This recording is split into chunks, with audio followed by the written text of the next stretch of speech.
Hello les cabistes, comment ils vont? Que cela donne-t-il quand un propriétaire fait lui-même des réparations? Ou bien quelles conséquences quand un atelier ou un garage non spécialisé se lance dans des réparations approximatives?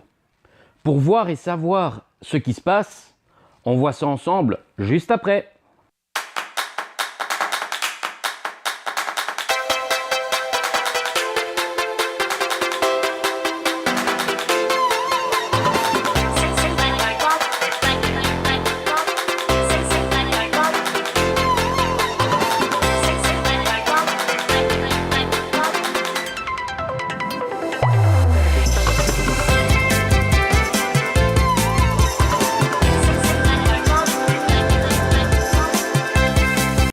Bonjour à toutes et à tous et bienvenue chez l'expert du cabriolet.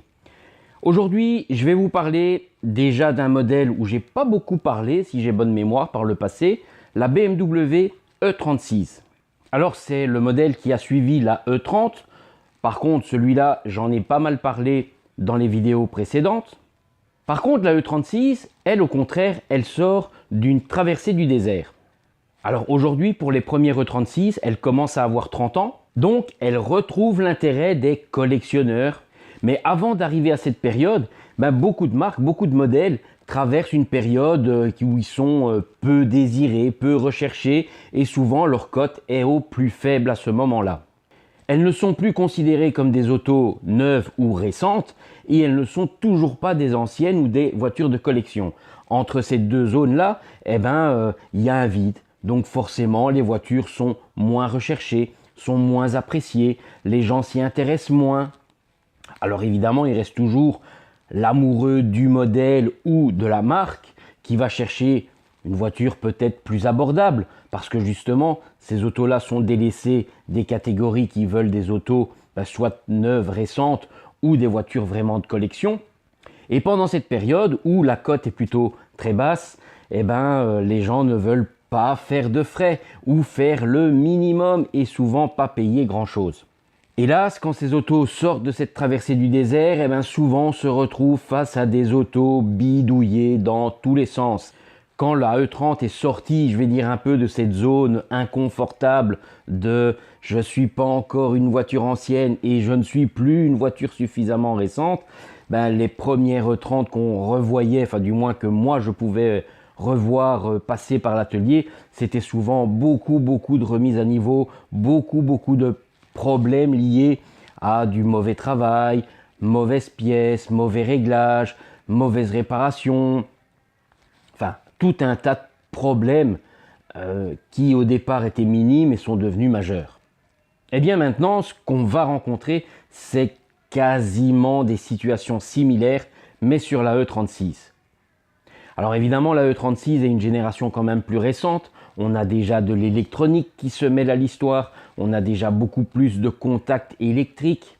Et tout ça, par contre, ça a souvent mal vieilli. Donc ça génère encore un cran en plus de problèmes par rapport à une génération comme les E30.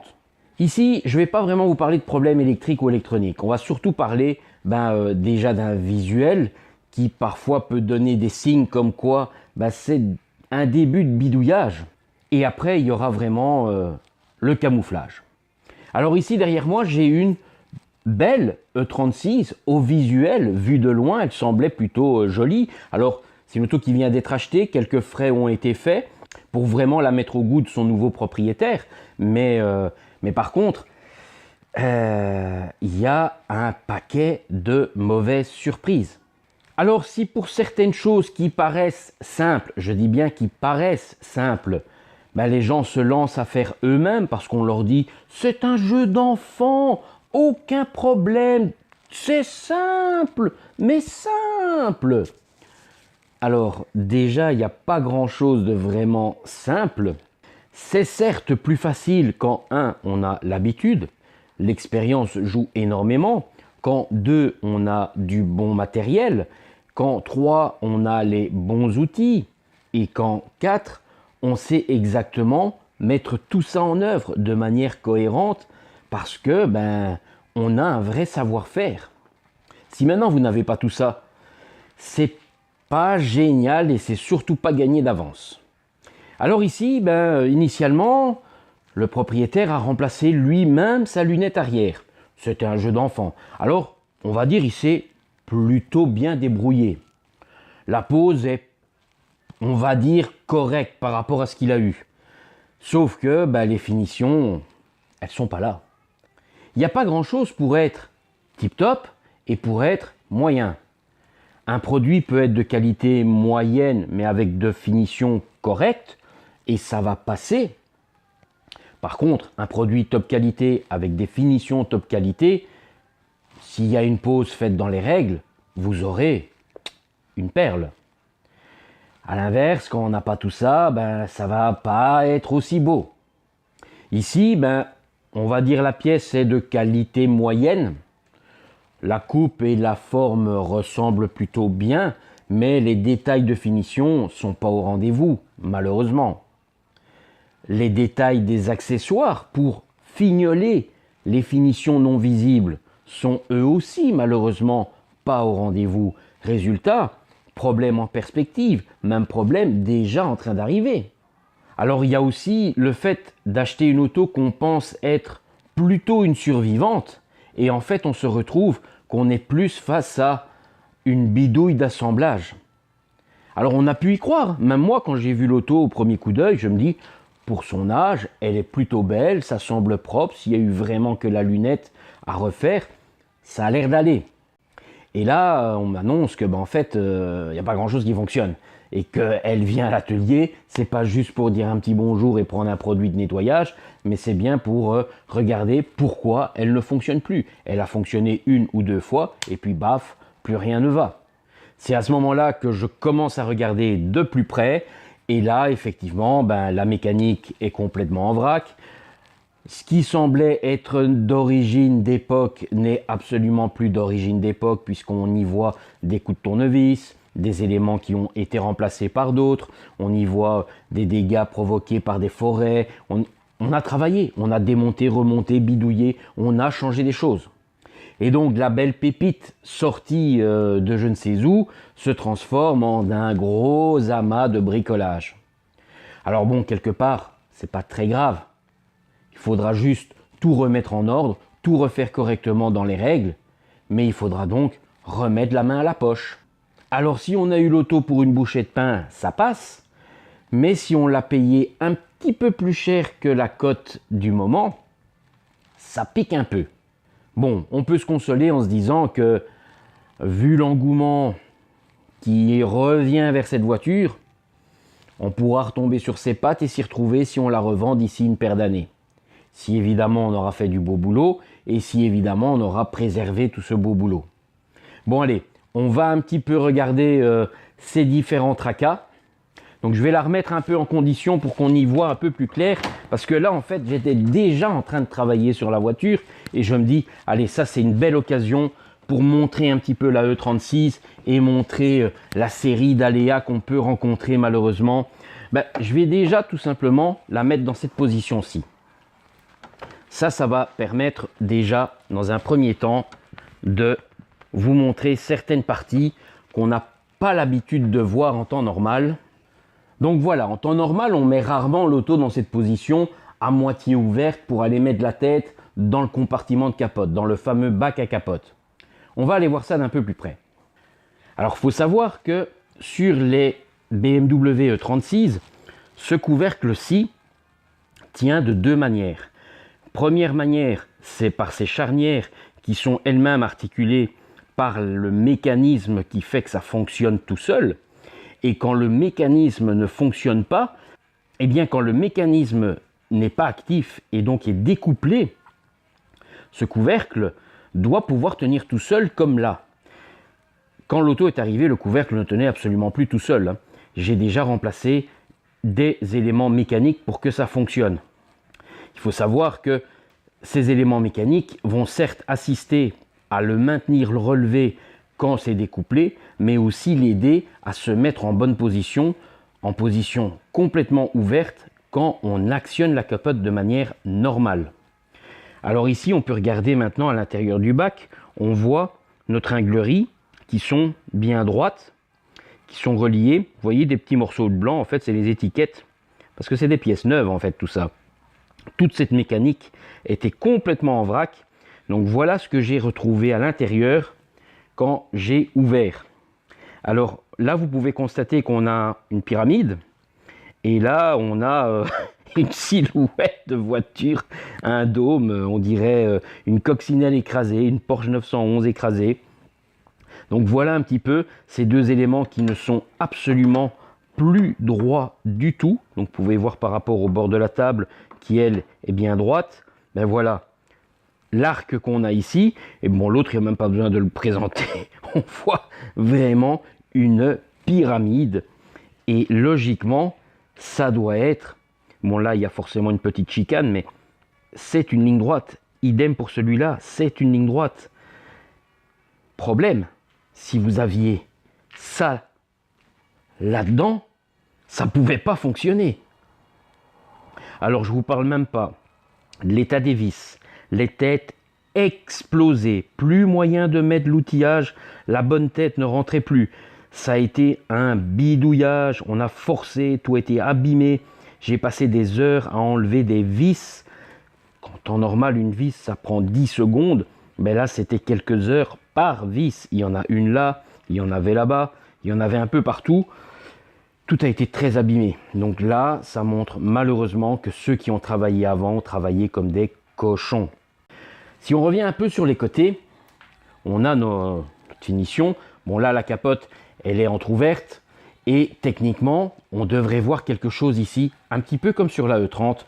Normalement, on devrait avoir ça ici relevé vers l'arrière et ici, cette première partie qui devrait faire comme ceci. Il y a normalement à l'intérieur, on ne les voit pas bien, mais voilà, je vais écarter pour qu'on voie mieux. Voilà, là vous voyez, regardez, j'ai cette pièce-là, ça doit normalement être arqué. C'est un ressort qui doit se lever et venir pousser la capote vers le haut pour vraiment l'obliger à faire ce dôme. Et de cette manière, il entraîne la partie mécanique, la partie armature vers l'arrière et tout bascule dans le bon sens. Là, ça, quand on va la décapoter, ça va poser un gros problème parce que toute cette partie avant ici, au lieu d'être dans son bac, elle va déborder dans l'habitacle. Ça veut dire que le couvercle se baissera mal et on va abîmer, générer des problèmes, forcer sur la mécanique, forcer sur la capote, forcer sur tout. On abîme, on dégrade et c'est vraiment mauvais. Donc, on a des tendeurs qui sont HS, on a une capote qui se positionne mal. Alors, au toucher, ça c'est très difficile, mais je vais essayer de vous le faire entendre. Écoutez. Je ne sais pas si vous entendez, on dirait que j'écrase du carton. Je ne sais pas si vous l'entendez bien. C'est pas simple de le faire entendre, mais en fait, la partie ici latérale, les parties latérales, je vais baisser un peu l'arrière, comme ça on verra un peu mieux. Voilà, donc pour l'instant j'ai tout découplé, hein, donc ça ne fonctionne pas en électrique. Bon, c'est une des raisons pour laquelle elle est là. Voilà, donc les parties custodes, ici au toucher, le tissu, il est encore suffisamment souple. Par contre, la partie haute, au toucher, elle est déjà beaucoup plus dure, beaucoup plus rêche, elle est cartonneuse. Si c'était la capote d'origine, c'est une belle survivante. Trentaine d'années, toujours dans cet état-là, les coutures sont pas laides, il y a quelques marques d'usure, mais pour 30 ans, c'est franchement pas grand chose. Les coutures arrière, même chose, c'est pas foufou, mais c'est plutôt bien si ça a réellement 30 ans. Sauf que tout ça n'a pas 30 ans. Je ne vous fais pas durer le suspense plus longtemps, hein. Tout ça, malheureusement, a déjà été bidouillé, a déjà été démonté, échangé, très certainement par des pièces d'occasion, de la même époque ou un peu plus récent forcément, parce que si c'était de la même époque, ça ne serait pas dans cet état-là. Donc il y a de grandes chances que c'est des pièces, certes, d'origine, puisqu'on a une seule couture et pas double couture avec une lunette cousue. Donc c'est de la pièce d'origine qui n'est plus d'origine de la voiture. Donc ça a été changé à un moment donné.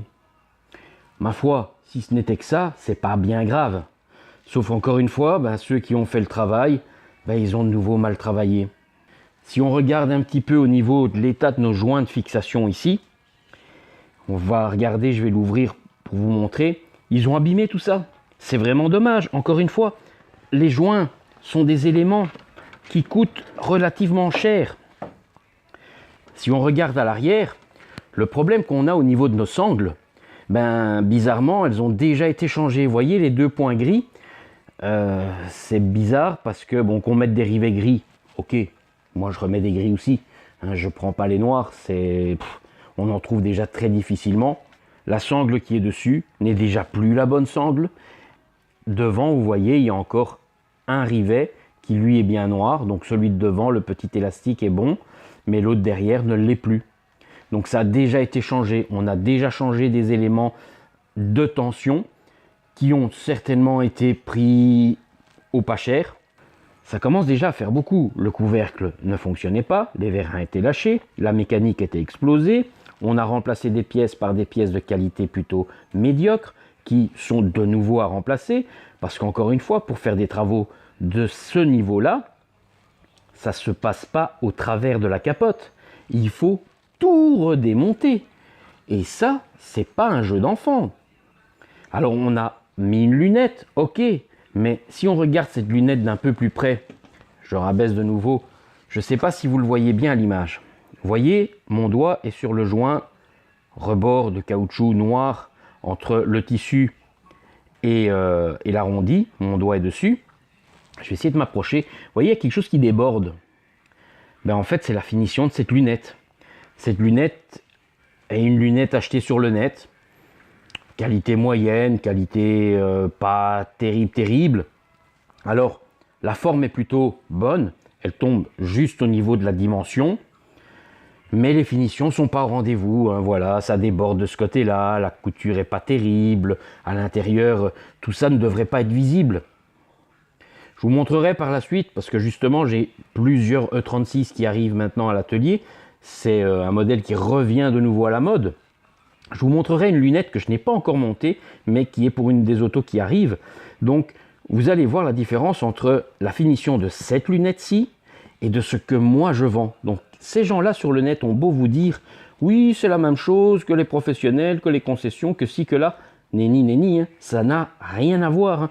Alors, le toucher déjà de ce caoutchouc est très différent. Les finitions visuelles de l'extérieur, parce que là, on ne cache rien, on est un petit peu dans l'ombrage, etc., parce que le couvercle est encore levé, patati patata, mais le client ne voit que ça. Il me demande, c'est normal ça? Ça, c'est un des premiers défauts visuels. Moi, j'ai vu assez vite qu'il y avait un autre problème sur la partie basse de cette lunette. J'ai l'impression qu'il y avait une déformation.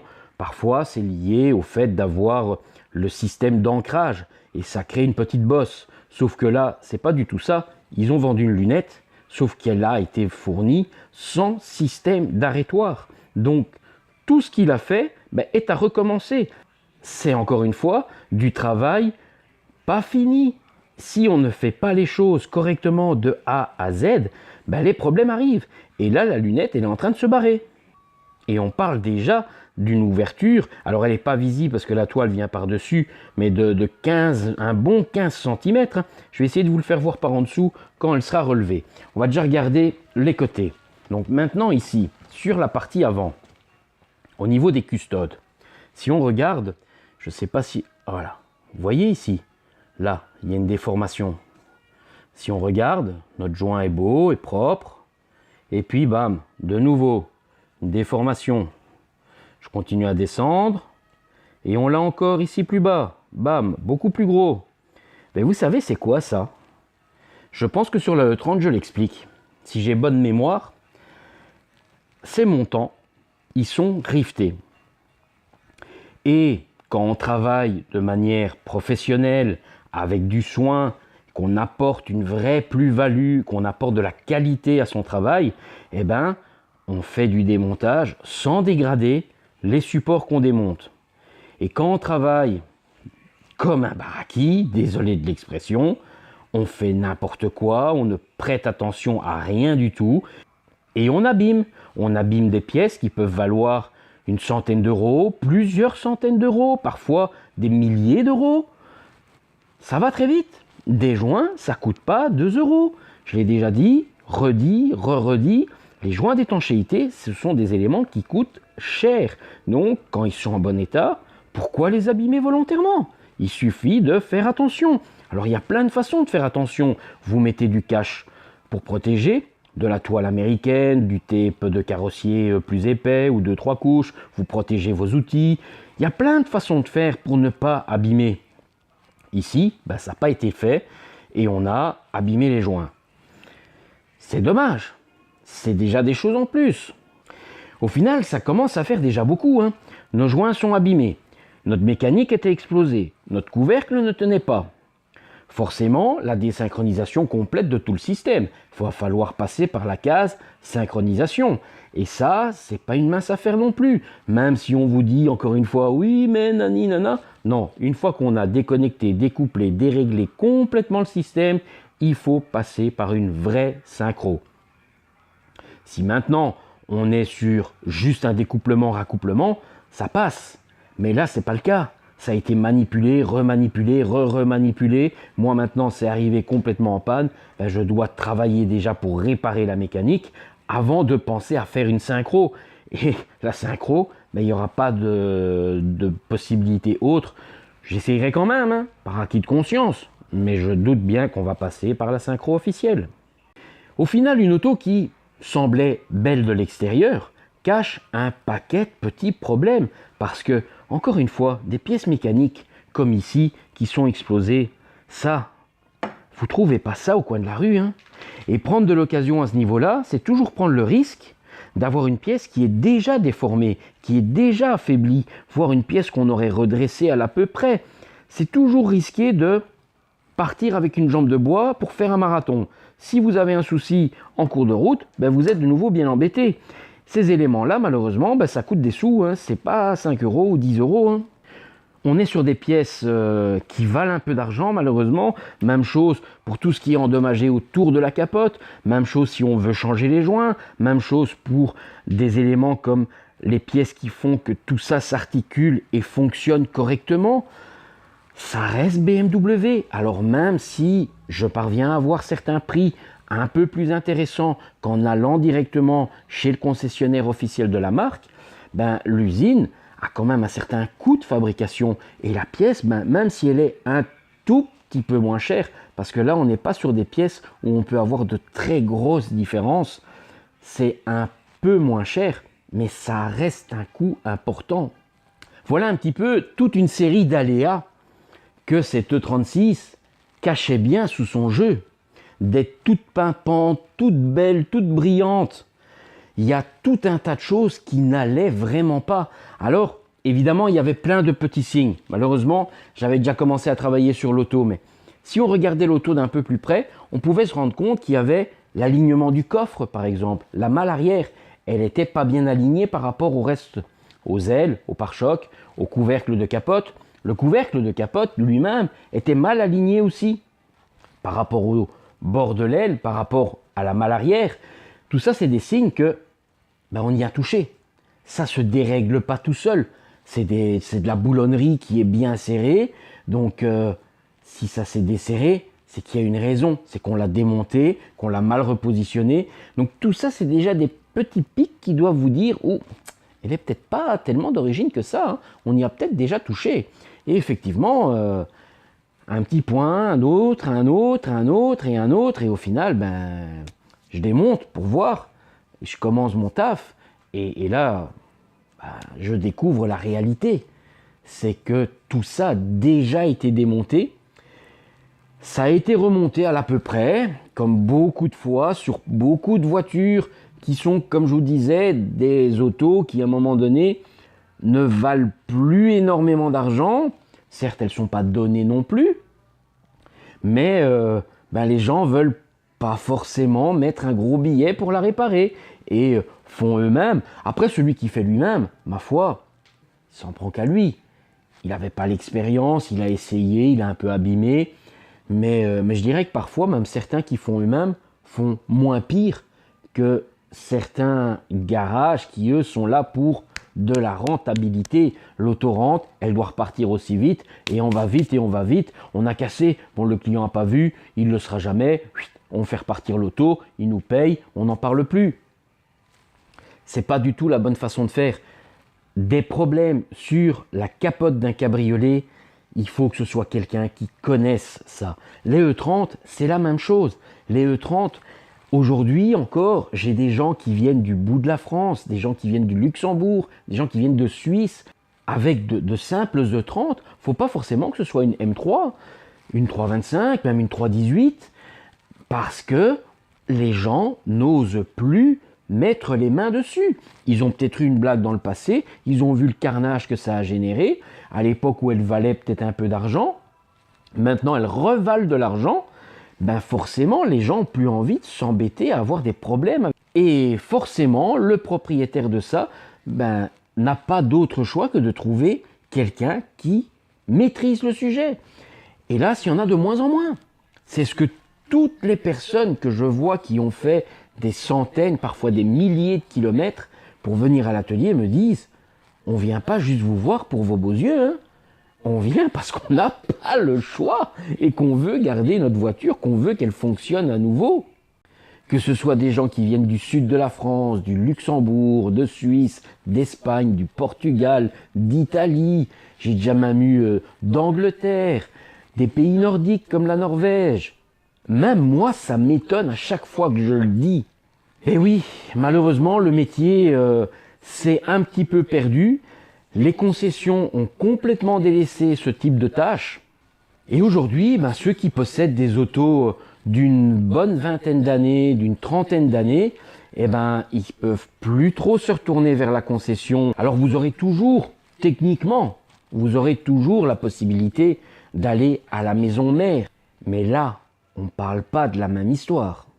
Là déjà, on ne va pas parler de réparer localement, de régler de ci, de là. Généralement, c'est on met que du neuf et on positionne le neuf, on règle et basta. Là, la facture, alors ça peut évidemment piquer très vite. L'inconvénient quand on va à la maison mère, c'est qu'il n'y a pas de demi-mesure. Là, c'est que des pièces d'origine, ce qui est logique, c'est la maison mère. Mais la main-d'œuvre de la maison mère, elle n'est pas du tout au même taux qu'un concessionnaire ou qu'un indépendant, voire un petit garage spécialisé comme moi. Moi, je suis un atelier, j'ai le droit de faire comme je veux. Je n'ai pas une marque qui me dit il faut autant pour autant pour autant. À la concession, le tarif, il est imposé par la marque et ce n'est pas eux qui décident.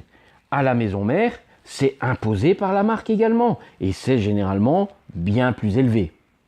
À ça, vous rajoutez que la moindre vis sera remplacée par une vis neuve, ben, la facture peut très vite grimper très haut. Donc toute l'importance que des gens qui maîtrisent le sujet puissent réellement toucher aux autos. C'est pas faire n'importe quoi, bien au contraire. Moi, je veux dire, j'ai la chance d'être quelque part passionné et d'avoir pris le temps par moi-même de m'intéresser, d'apprendre et de chercher à vraiment faire les choses comme à l'origine. C'est pour ça que j'ai passé de nombreuses années à d'abord travailler en concession pour les marques, pour voir, comprendre. Et une fois que j'avais la connaissance théorique et forcément un peu de pratique, j'ai fait mon propre truc de mon côté. Et seulement quand je maîtrisais suffisamment l'histoire, je suis devenu un spécialiste dans un domaine, mais pas avant. Bon, là j'ai quand même un paquet de boulot encore à faire. On verra ça quand ce sera terminé.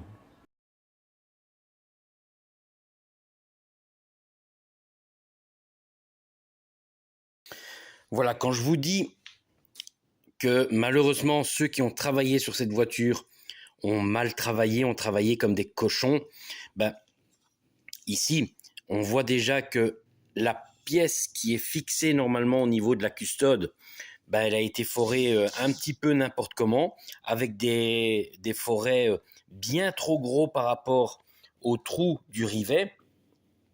On voit que les têtes sont toutes émoussées, tout est bien abîmé à pas mal d'endroits. Je sais pas trop ce qu'ils ont foutu. Mais le pire, c'est que quand ils ont remonté ça, alors je sais pas pourquoi ils se sont amusés à faire ça. Il y a déjà des trous prévus, mais là ils ont été reforés, mais ils ont pété complètement les joints. Alors regardez bien ici, le champion du monde, sur la partie basse, vous avez un renfort métallique dans le caoutchouc, dans lequel on met techniquement à l'origine des rivets spécifiques. Mais ceux qui ont l'habitude de travailler sur les E36, à cet endroit, remettent des vis qu'ils modifient pour ne pas abîmer ni la toile ni le support et bien faire maintenir en place le joint au niveau de la partie basse. Et bien ici, regardez, les champions du monde, ils ont été mettre des rivets, mais à côté complètement de la plaque. Et là, c'est littéralement à côté de la plaque, hein. On a le trou, le gars a été faire son trou 1 centimètre à côté. Alors, de l'intérieur, on voit le gars refait un trou à côté du trou. C'est aberrant, complètement. Regardez l'état des caoutchoucs. Ils ont démonté ça comme des barbares. Alors, au lieu d'utiliser le petit forêt de 3,5 en moyenne qu'il faut utiliser, pour moi, ils ont foré avec du 6, du 8, peut-être, je sais pas avec quoi ils ont foré, mais ils ont tout abîmé. Les joints, les supports, tout est abîmé. Un vrai travail de cochon. Alors sur le côté droit, c'est encore pire. Regardez-moi ça. Les joints sont carrément arrachés. Il manque. Regardez ça. Regardez. Hallucinant. Les mêmes dégâts, ils ont foré, mais alors là, on y va. Hein. On y va carrément avec des mèches 10 fois trop grandes. C'est hallucinant le massacre. Oi, oi, oi, oi, oi, oi, oi.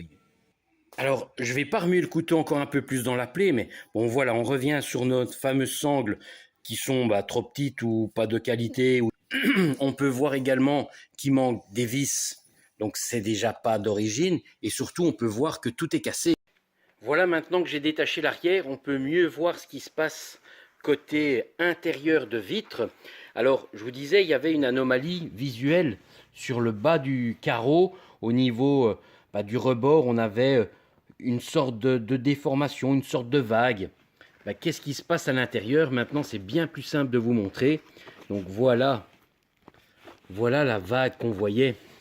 Si on regarde bien, la vitre en plastique, elle est maintenue par un zip, une fermeture éclair. Et ici, on peut constater que cette fermeture éclair, elle est éventrée, complètement éventrée.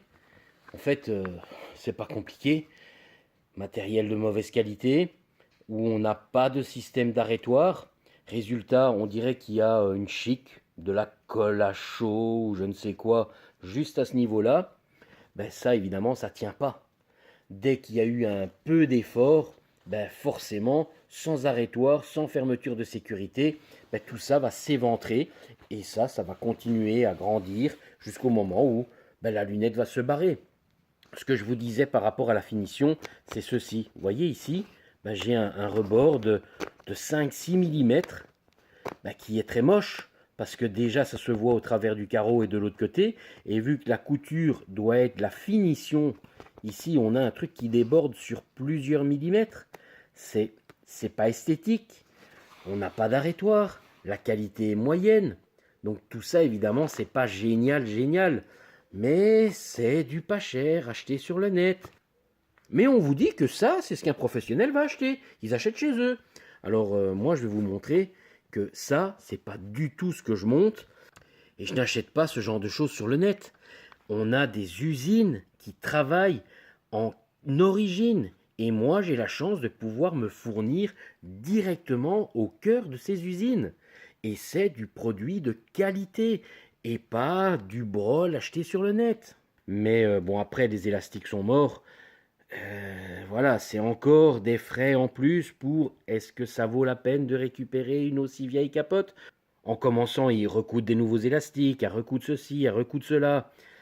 Là, on est vraiment face à un article où l'idéal, c'est remettre en ordre les éléments endommagés par des éléments neufs, comme ce qui pose problème, mais ce qui fait partie intégrante de la capote, Moi, je suis pas chaud parce que vous allez remettre du tout neuf sur du tout vieux, fixé dessus. Si ça lâche dans 6 mois, ben, on a fait tout ça pour rien. Donc, remplacer des éléments indépendants, ok, ça va jouer au bon fonctionnement de l'ensemble de la capote. Et le jour où la capote lâche, ben, on met une nouvelle capote. Mais voilà, du bricolage, fait sur du bricolage. On a pu voir à l'arrière les vis n'importe comment, complètement mal vissées. Il en manquait même certaines. C'est du travail d'amateur ou alors du travail vraiment pas consciencieux, vraiment pas dans le respect de si on veut faire un travail pour un client, ben c'est irrespectueux de faire ce genre de porcherie et de faire payer pour faire ce genre de porcherie. Si c'est un amateur qui a fait ça dans son temps libre pour son plaisir, bon ben il n'avait pas la connaissance et il a fait un peu n'importe quoi. On ne sait pas trop le fin fond de l'histoire parce qu'évidemment c'est une auto qui vient d'être achetée, on ne dit pas tout, le client, l'acheteur en tout cas voit quelque chose qui lui semble joli, c'est beau, l'emballage est bien, mais en fait dans l'emballage il y a surtout un beau carnage. Donc voilà, j'ai retiré la sangle pour qu'on voit un petit peu une neuve et ce qui était sur le véhicule. Alors on peut voir sur le véhicule, c'est ça que j'ai enlevé. Vous voyez, on a quelque chose qui est extrêmement fatigué. Tout est écrasé, tout est complètement plat. Il n'y a plus de forme. Bon là, je l'ai un peu cintré pour que ça rentre, que ça soit posé sur la malle, que je puisse vous faire voir. Mais voilà, il n'y a plus aucune tenue. Les élastiques sont morts, écoutez. Je ne sais pas si vous l'entendez, ça craque comme une biscotte. Ben, tout ça n'a plus aucune tenue, ça n'a plus de tension. Même chose ici, tout est raplapla. Si je l'allonge, elle est une ligne droite, plate.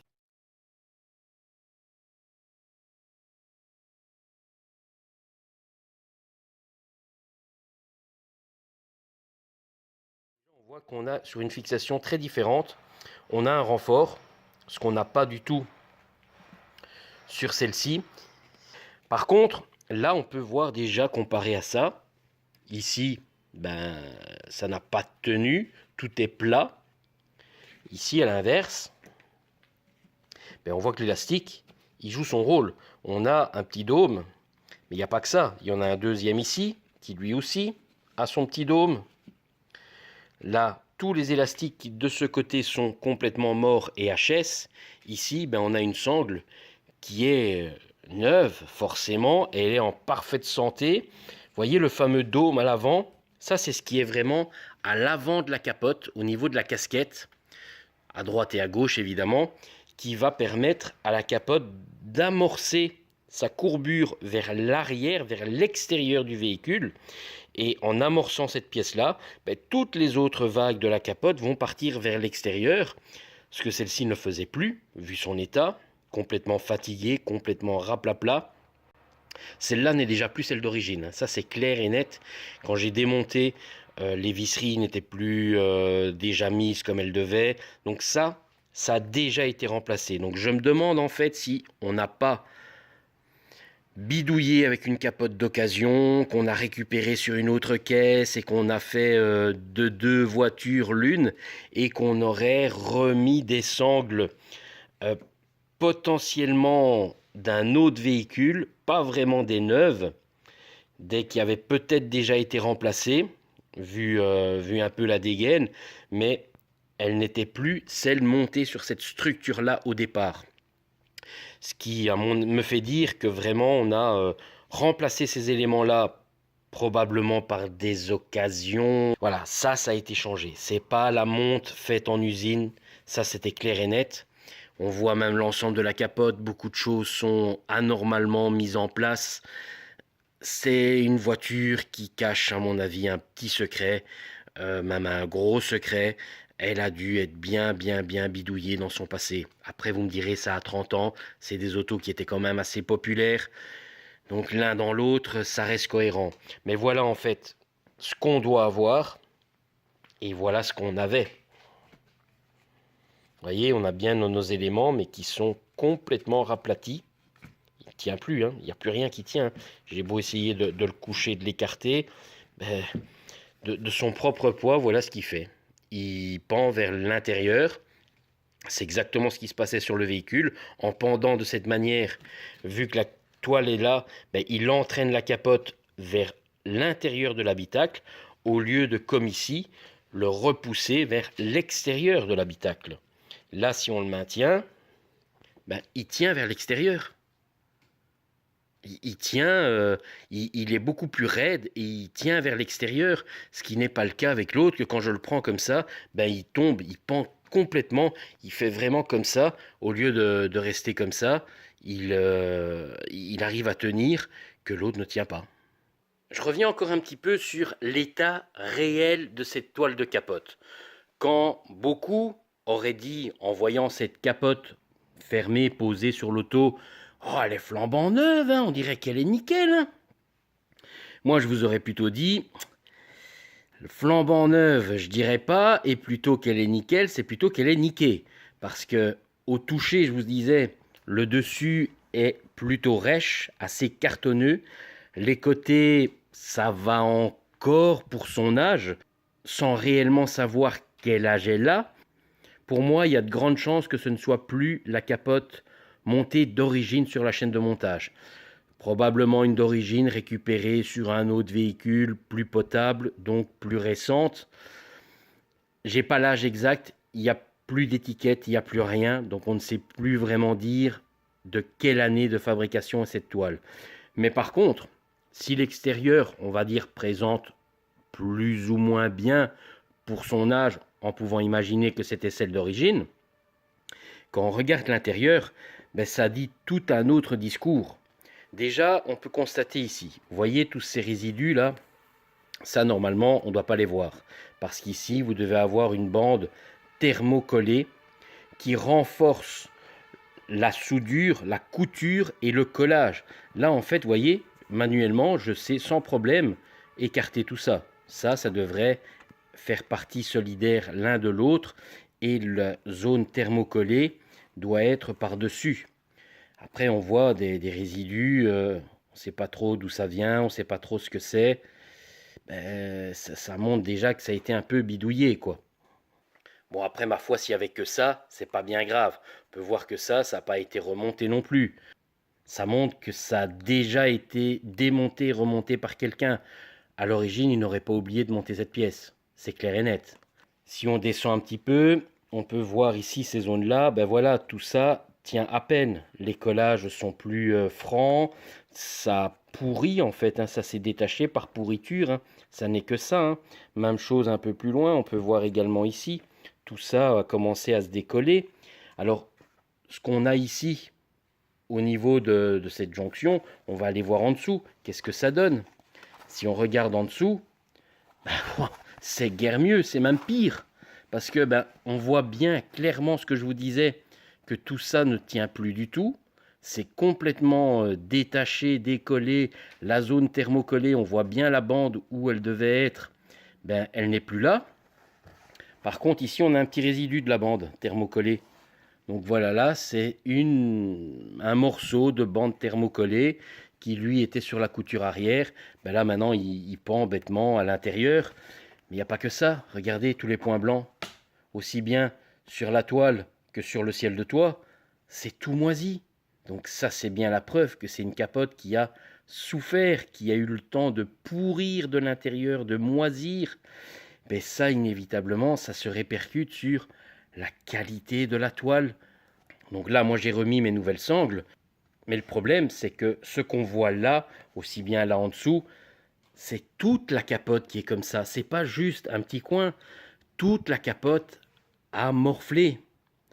De plusieurs années sans entretien, négligence, etc. Alors c'est clair qu'à un moment donné, quelqu'un a fait un peu de propre au visuel pour la remonter sur une auto ou pour rendre une auto plus présentable, très fortement probable pour la vendre.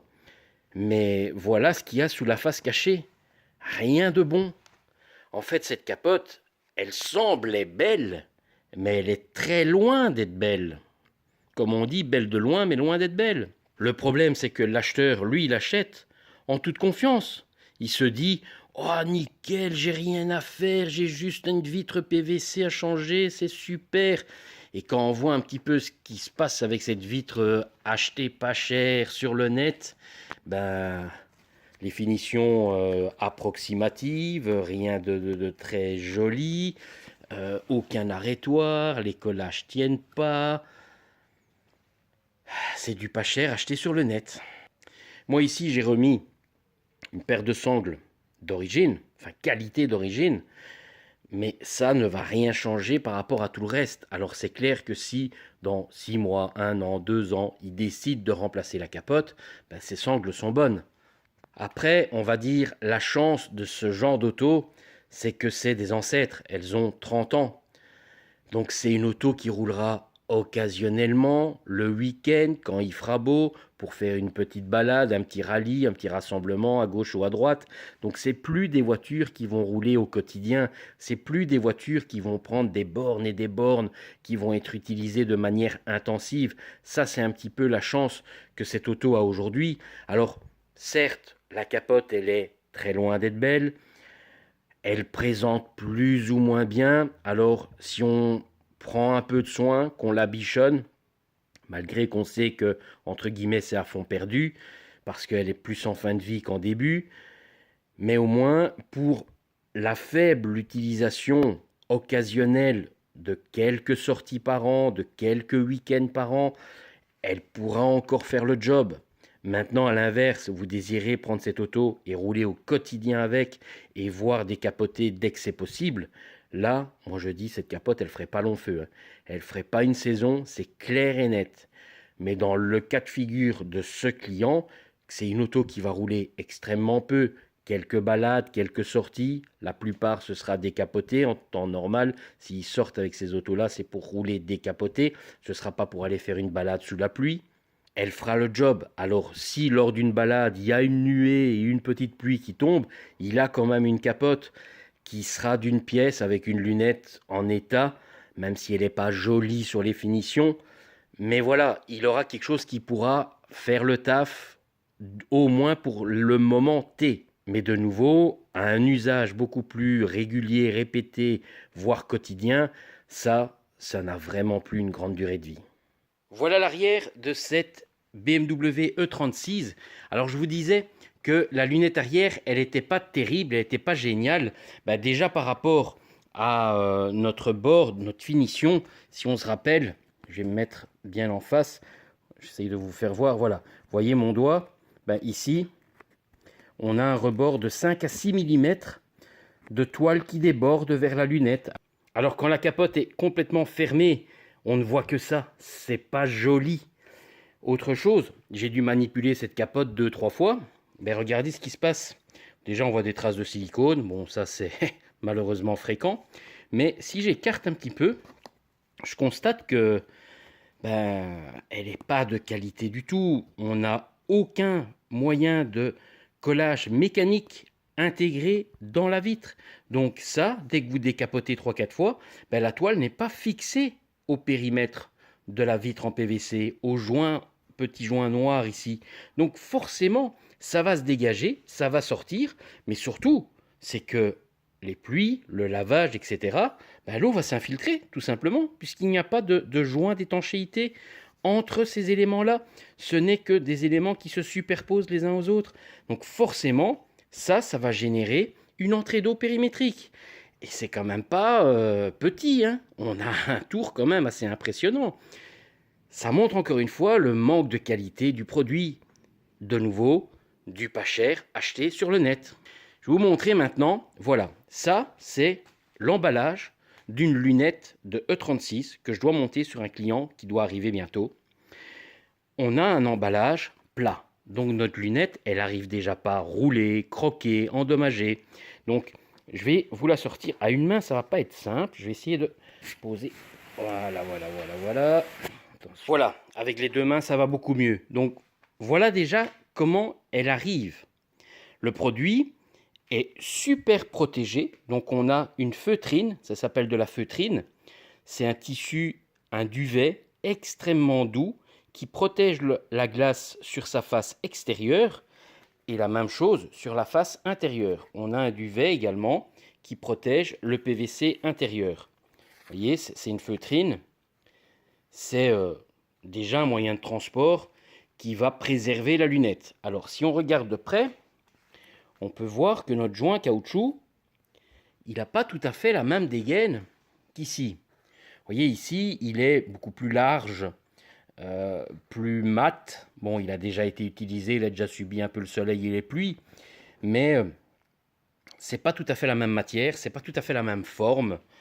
Par rapport à l'origine, ben forcément, ici, on est vraiment sur un produit qualité origine, hein. Si on regarde un petit peu, on n'a pas le logo. Voilà, j'espère que j'arrive à vous le montrer juste là, à hauteur de mon doigt. On a les écriteaux, c'est hyper discret. La différence, c'est que avec le logo d'origine BMW, vous avez le petit rond avec les 3 lettres et l'hélice. Ici, on l'a pas. Donc, ils impriment tout, mais hyper discret, hein. Ça n'a rien à voir avec cet écriteau-là, hein, qui se voit comme le nez au milieu du visage, hein. Là, on est vraiment sur quelque chose de super fin, super discret. Bon, là, sur le blanc, on le voit beaucoup moins. Sur les doigts, voilà, sur mes doigts, on le voit peut-être un petit peu mieux. Alors, j'ai reprotégé cette lunette parce que je dois encore la monter. Alors, vous voyez sur le périmètre, donc côté extérieur, on a du blanc. C'est pas pour faire joli. C'est le fameux système de collage que je vous dis. C'est intégré dans le joint. C'est pas un truc qu'on rajoute, c'est pas de la colle qu'on vient remettre, c'est intégré dedans. Et ça permet au tissu, quand c'est monté, de vraiment épouser les deux surfaces. Et quand c'est fait comme ici, avec du matériel de qualité, c'est une pièce d'origine qui vient exactement de la même usine. Ça sort de l'usine qui fabrique la pièce qui est badgée. Et juste, au lieu de mettre le petit sceau BMW, ils enlèvent, ils ne mettent que les labels officiels. Il n'y a pas le petit logo BMW, mais c'est la même pièce, ça sort de la même usine. Ça, par contre, c'est une pâle copie. Si on regarde un peu plus près par rapport à notre finition, de l'autre côté, on voit le tissu débordé. Ici, rien du tout, hein. Notre bord, je vais la retourner, ce sera plus simple. Vous voyez, c'est coupé à ras. Donc, qu'est-ce qu'on voit à la limite du plastique? Le tissu et le joint. C'est le rebord. Je ne sais pas déjà lever. Il est partie intégrante. Il y a peut-être 1 millimètre, mais on ne sait pas le redresser avec les doigts. Voilà déjà une différence de qualité phénoménale, hein, au visuel, mais au toucher, à la mise en place forcément, à la jonction entre le tissu et le joint du périmètre de la vitre PVC. Tout ça va faire qu'on a un excellent montage, qu'on aura une bonne étanchéité, qu'on aura donc une bonne durée de vie de tout l'ensemble. Alors qu'est-ce qui est fourni également avec ça? Parce qu'apparemment, le client qui a monté ça, il a juste reçu une vitre et rien d'autre. Moi, qu'est-ce que je reçois avec? Je reçois ça. Qu'est-ce que c'est? Un bout de plastique? Ben non les amis, c'est pas juste un bout de plastique. Je reçois le curseur qui va avec. Et surtout, je reçois un arrêtoir. Mais un arrêtoir de qualité. Un arrêtoir à 4 points. C'est important d'avoir ce genre d'arrêtoir, parce que tous les autres petits accessoires, petits brols que vous pouvez avoir dans ce genre de lunettes qu'on peut trouver du pas cher sur le net, vous n'avez pas ça. L'arrêtoir 4 points, vous ne l'avez pas. Quand vous avez un peu de chance, vous avez un vulgaire arrêtoir 2 points qui détruit tout quand vous le mettez, parce qu'il est tellement gros et tellement large. Ici, on a vraiment quelque chose d'hyper fin. J'ai pas tout déballé parce que, encore une fois, je dois monter ça à un client et j'ai pas envie de dégrader déjà mes pièces. Mais ici, on peut voir, c'est assez fin, c'est assez petit. Regardez par rapport à la taille de mon pouce, quoi. J'ai pas des gros doigts, c'est tout petit, hein. Mais c'est vraiment l'arrêtoir d'origine. Celui qui en enlève une d'origine, c'est ça qu'il y a d'origine montée dessus. Alors forcément, on a le petit fermoir qui, lui, est également celui d'origine de la tirette, mais d'origine BMW. Voilà, et on a une finition, on a une petite finition supplémentaire pour faire l'étanchéité au niveau de l'arrêtoir. Tout ça, là-dessus, Gneignette, hein, il n'y a rien du tout. Hein. Il n'y a pas d'arrêtoir, il n'y a pas de joint de finition, il n'y a rien. On a essayé de bidouiller un truc avec de la chic ou de la colle à chaud, là, je ne sais pas trop quoi. Mais résultat, ça ne tient pas. Vous avez vu, de l'intérieur, on a déjà 20 cm d'entrebâillé. Ça, dans quelques manipulations, la lunette, elle part à l'ouest. Hein. Elle sera complètement détachée. Hein. Encore une fois, petit détail comme ça, vous pensez que c'est gratuit, mais ça, en fait, malheureusement, on le paye dans le prix. Mais j'ai déjà eu l'occasion de voir ces accessoires-là au détail chez BMW. Je pense que c'est 10 euros pour ce petit arrêtoir. Hein. C'est pas donné, hein. C'est 10 ou 15 euros, je pense, à l'époque. Une fois, j'avais dû en acheter un séparément, il y a déjà peut-être une dizaine d'années. En prenant des lunettes de qualité, on vous le fournit avec, donc vous n'avez pas de problème. C'est en achetant des produits non qualitatifs, pas d'origine, qu'on vous livre la moitié des pièces. Moi ici, j'ai de quoi faire ma jonction tissu joint périmétrique, j'ai de quoi monter avec mon fermoir, j'ai de quoi faire mon arrêtoir final, j'ai de quoi faire mon petit joint de finition d'étanchéité quand j'ai mis mon arrêtoir. La seule chose qui a vraiment de différence entre celle-ci et l'officiel BMW emballé dans le même carton avec le gros logo BMW en plein milieu, je vous dis, c'est le petit logo qui va être en plus sur le coin inférieur et il vous donne un petit outil de dégagement. C'est la seule et unique différence. L'outil, on ne le reçoit pas parce que souvent il est badgé BMW, mais ça, c'est une pièce qualité origine. Mais on n'aura pas ce genre de visuel. Le périmètre qui n'est pas très joli, les côtés qui ne tiennent pas fort, l'arrêtoir qui n'existe pas, etc., etc. Ce qui est hallucinant avec les pièces de cette voiture, je suis occupé à remonter, mais il n'y a plus rien en bon état. Alors si l'ensemble faisait la blague de faire plus ou moins quelque chose de propre et dans son jus, la réalité, elle est tout autre. Toutes les pièces ont été massacrées. Cet élément, ce support de joint, ce renfort et ce raidisseur en même temps, sa courbure, elle est même plus bonne. Donc là, je ne sais pas vous le montrer parce que c'est par rapport à l'arrondi au niveau du montant. Mais si je me suis bon au niveau du trou du haut et au niveau du trou du bas, le trou du milieu, il est décalé de 4 à 5 mm. C'est énorme. Donc, inévitablement, ça implique de mettre des rivets plus longs, de chipoter, de peut-être endommager les supports. Enfin, c'est quand même hallucinant. Et le pire de tout, je ne sais pas si on le voit vraiment à l'image, mais à ce niveau-là, donc sur le plan horizontal, l'élément doit être droit. Il est arqué, on dirait une banane. Je pense que dans ce sens, ouais, dans ce sens-ci, on le voit beaucoup mieux. Vous voyez, il est complètement déformé. À ce niveau-là, il danse vraiment, il est complètement déformé. J'ai l'impression qu'on l'a enlevé au marteau et au burin. Je ne vois que ça. Alors si vous regardez le diamètre des trous, regardez ça. À l'œil nu, vous voyez que les trous sont différents. Celui-là est même plus rond, il est carrément ovalisé. Celui-là est passé du 4 initial à facilement du 5 et celui-là, je dirais du 5,5 vu sa déformation également. Mais le pire, c'est qu'il n'y a plus rien de droit. Et ça, s'amuser à redresser ce genre de pièces, c'est risquer de la casser parce que c'est pas de l'aluminium pur, c'est un alliage léger. Donc une fois que c'est déformé, si c'est juste un petit point qui est croqué, on peut redresser. Mais là, toute la pièce, elle est aussi bien déformée dans ce sens-là que dans ce sens-là.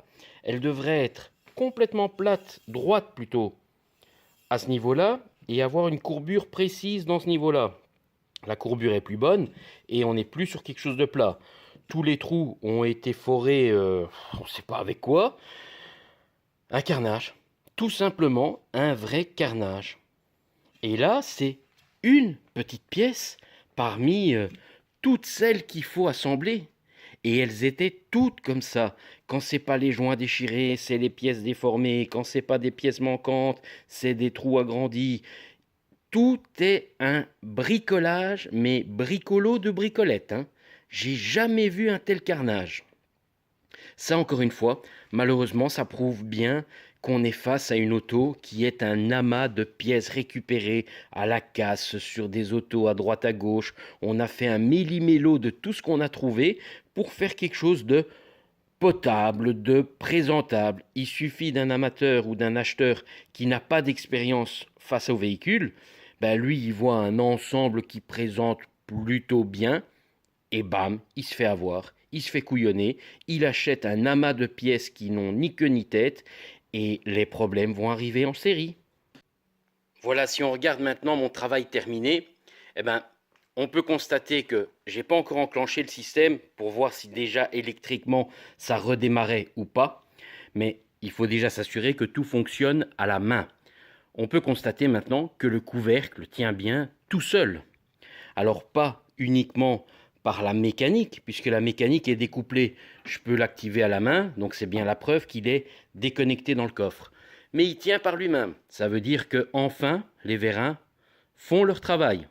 Forcément, ceux qui étaient sur l'auto, ils étaient d'origine complètement fatigués, ils n'avaient plus aucune utilité. Ça, c'est réparé. Alors, j'ai déjà mis la capote en position, prête à basculer vers l'arrière, et on peut constater maintenant à l'avant que là maintenant, on a cette fameuse courbure vers l'extérieur grâce à nos belles sangles. Les éléments que j'ai remis neufs qui étaient complètement morts, ben maintenant, ils vont faire leur rôle. Si on regarde et que je bascule la partie arrière vers le coffre, que je redresse toute ma capote, ben vous voyez, ça pousse, ça tire vers l'arrière, tout part vers l'arrière, y compris les autres éléments, et comme par magie, rien ne déborde. Waouh! Bon, et bien voilà, hein, après moult découvertes de problèmes de plus en plus bizarres les uns après les autres, en fait, une accumulation de mauvais travail. C'est triste à dire malheureusement, mais l'auto, c'est un amas de pièces mis en vrac, à l'à peu près, juste pour faire la blague, juste pour faire genre, l'auto est belle, mais rien ne fonctionne. Le nombre d'éléments que j'ai vus cassés, abîmés, manquants sur cette auto, tout un tas de petits détails qui prouvent que l'auto, elle a été décortiquée dans tous les sens. On a démonté des trucs que théoriquement on ne démonte pas, sauf évidemment si on a fait de la récupération sur 1, 2, 3, 4 voitures différentes et on a mis tout ça sur une seule pour faire genre qu'on avait une belle auto dans son jus. Mais en fait, on n'a rien du tout dans son jus. On a un amas de pièces parfois incohérentes qui au final font que ça n'a pas fonctionné correctement, que ça a généré très vite des dégâts. Résultat des comptes pour ce client, c'est passer par la case réparation complète de tout ce qui ne va pas s'il veut que ça refonctionne, chose que j'ai dû faire. Donc sans plus attendre, je vais mettre l'auto en route et on va voir un petit peu cette capote si elle s'ouvre bien et si elle se referme bien comme ça aurait toujours dû faire.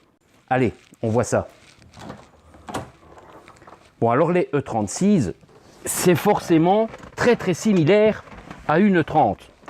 Donc on a, mettre le contact toujours en premier évidemment, je ne vais pas faire tourner le moteur sinon on va plus s'entendre. Donc déverrouiller la poignée. Sur les E30, il y en a deux, ici il n'y en a qu'une au centre de la capote. Mes vitres, elles sont montées, je ne les descends pas moi-même. Ce qu'il faut faire par contre sur la E30, sur la E36, en appuyant sur le fait d'ouvrir ma capote, ça fonctionne, les vitres s'abaissent, le couvercle à l'arrière se lève, ma capote bascule vers l'arrière, je ne dois même pas l'aider puisque tout ce que j'ai remis est neuf et ça fonctionne. Elle se range bien dans son bac, rien ne s'abîme, le bac peut se refermer et les vitres peuvent remonter sans aucun problème. L'opération s'est effectuée parfaitement. La fermeture, on rappuie sur le bouton pour fermer, mes vitres baissent, mon bac s'ouvre, ma capote va sortir. Alors le moteur ne tourne pas, donc c'est un petit peu plus lent on va dire, mais vous voyez comme moi que tout fonctionne à merveille. Le bac se rabaisse, ma capote se repose, je n'ai plus qu'à attraper ma poignée devant, ouvrir mes crochets, rabaisser, verrouiller ma poignée, je replie la poignée et j'ai la commande pour remonter mes 4 vitres d'une traite, comme ceci. Mon auto est parfaitement fermée. Voilà, on a pu constater qu'effectivement, maintenant, enfin pour ce client, ça refonctionne comme au premier jour. Mais hélas, tout ça, ça a un coût, parce qu'il a fallu que je remplace un paquet de pièces. Si on veut s'éviter ce genre de mauvaise surprise, ce genre d'aléas hyper désagréables, il faut pour ça ouvrir l'œil et le bon afin de voir toutes ces choses qui sont anormales. Alors vous me direz, je ne suis pas du métier, je ne connais pas le modèle, je ne connais pas les affinités de l'une ou l'autre voiture. Oui, ça effectivement, alors soit bien vous renseigner en amont, voire accompagnez-vous d'un expert, d'un spécialiste, d'un mandataire, voire envoyer un mandataire en amont pour aller voir la voiture. Alors oui, évidemment, ça coûte un peu d'argent de payer quelqu'un, un mandataire ou de s'accompagner d'un expert, mais au moins ça vous évite des mauvaises blagues par la suite. Évidemment, à condition de prendre quelqu'un qui a déjà une bonne expérience et qui sait de quoi il parle, encore une fois par rapport aux capotes des cabriolets. Tout le monde ne maîtrise pas le sujet de la toile de capote. Certains sont très très bons en mécanique et carrosserie, mais après pour le sujet de la toile de capote, c'est toujours un petit peu plus délicat, c'est vraiment une petite branche à part. Mais bon, tout ça, c'est du passé pour ce client. Il va maintenant retrouver son auto comme elle aurait toujours dû fonctionner, il n'aura plus qu'à appuyer sur son bouton et sa capote pourra s'ouvrir comme se fermer. Si cette petite vidéo ça vous a plu, un petit like, ça fait toujours plaisir de voir que mon travail vous plaît. N'hésitez pas à vous abonner si ce n'est pas déjà fait et à la prochaine. Ciao ciao.